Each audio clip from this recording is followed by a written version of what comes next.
Welcome back to the Close More Deals podcast. I'm your host, Scott Dillingham. I thought about the flow of the show, and I'm not going to dive into rates verbally. What I'm doing is I'm installing dynamic notes into the show down below, so you'll see the rates daily. So no matter what episode you look at, it will always reflect the correct rates.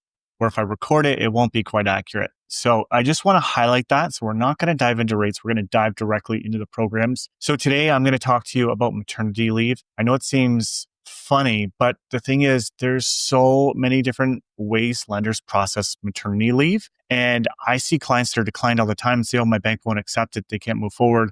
And we close deals. So I need you to know about this program so you can qualify. And I made a note here in front of myself here of all the different criteria.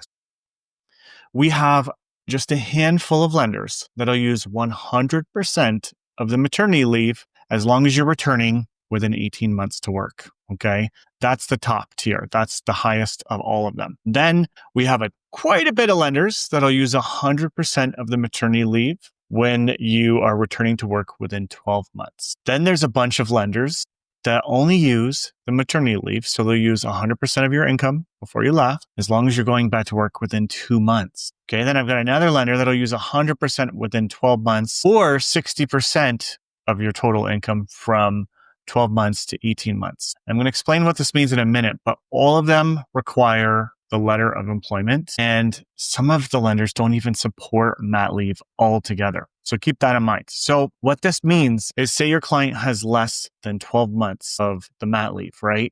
There's only so many lenders that we can go to that support the 100%.